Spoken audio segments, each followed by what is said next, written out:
My dear friends, I believe it was Donald Campbell and not Sterling Moss who many years ago was one night playing a game of solo or some solitary card game, and something happened which sent a shiver up his spine and down again. He suddenly beheld before him the rare combination of cards which to him meant something. Being an expert in the game, he recognized that someone else had just had that combination many years earlier and had come the following day to a sticky end.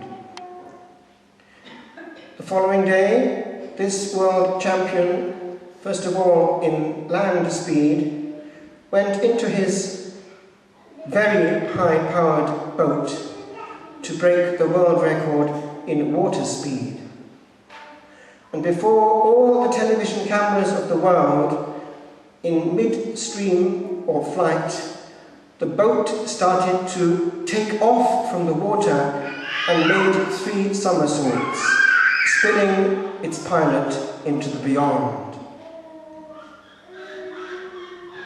God perhaps was using something in his context which was to him enough to make him prepare for that moment.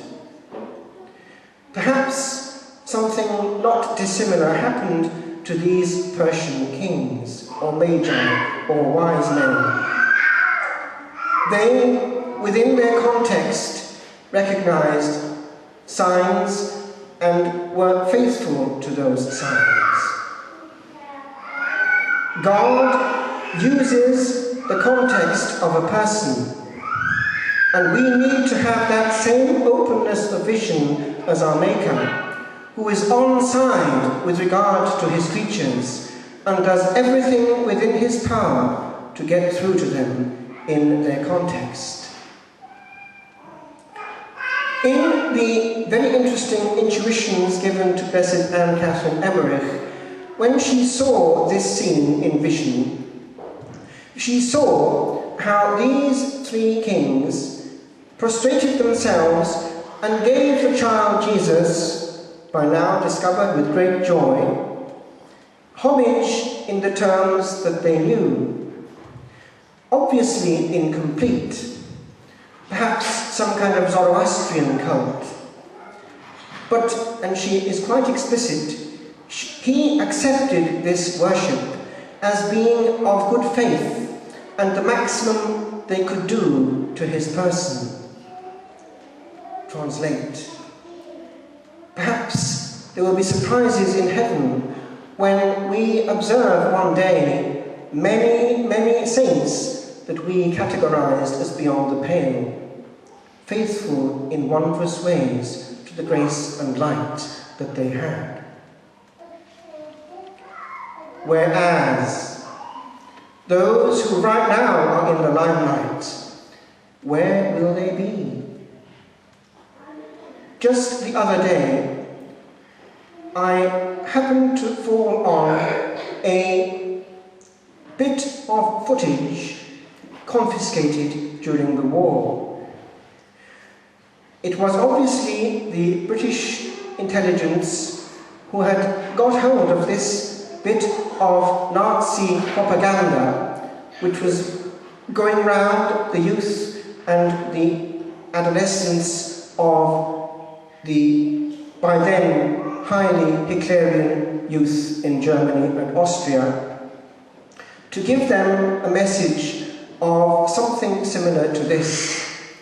The Führer is one of the greatest men who ever lived, and so on and so forth. You can actually see it if you want to for yourself. It's only a few minutes long, about 6 minutes, but it's authentic, and it gives some idea of what was going round the schools in Nazi Germany before the war to place Hitler in the limelight. It's called a film confiscated between 1939 and 1945. Do you know that in recent exorcism they have found that certain human demons have been coming to the surface? That is, we know that certain souls, for certain, did not make it. And amongst a number of other names, the name, unfortunately, of the Führer is there. He has been coming to the surface as a human demon in exorcism. And it occurred to me as I watched this bit of footage how the adulation of many thousands, if not millions, of people in this world, in the next, is of no value whatsoever. Whatsoever, forever and ever. Whereas the hidden housewife, who in this world does not even get a word of thanks from her husband, is perhaps going like a rocket into glory, where light is of a different order. We are, my friends, at the beginning of a new year. It will pass something like this.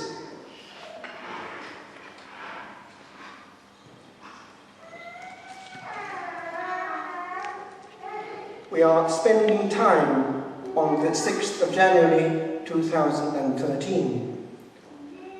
Shortly we shall spend more time in February of the same year, and then a bit more in March, and on it will go until we rip apart each page and put it in the dustbin with its store of memories written in indelible ink.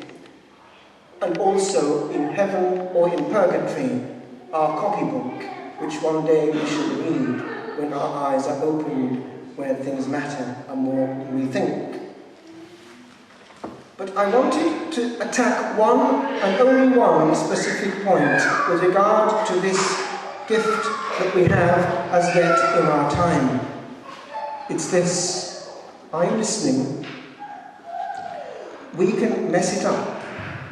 Each of us here can mess it up by one particular fault. And I want to be very explicit. It's the fault of contaminating our atmosphere. Contaminating our mental atmosphere through allowing our physical atmosphere to be clouded by too many things, too many words. Observe. A day exposed to the sound of silence is not the same as a day spent in one unstoppable flow of words. And we, as active Christians, are sometimes the very worst in the business. We are itching to get involved with lots and lots of important things.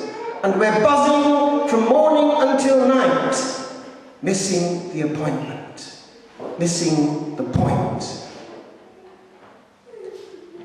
Yesterday, I went out into the garden of the Hermitage and just looked around.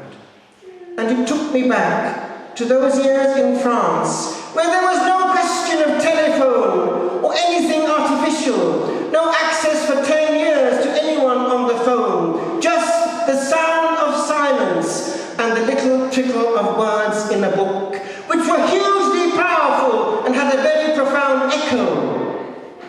Whereas just the other day I was listening to a friend of mine who appeared at the door, who was a very high-powered teacher in Dublin.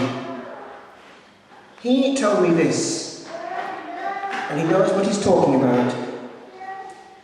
It is right now very difficult to make young people open a book.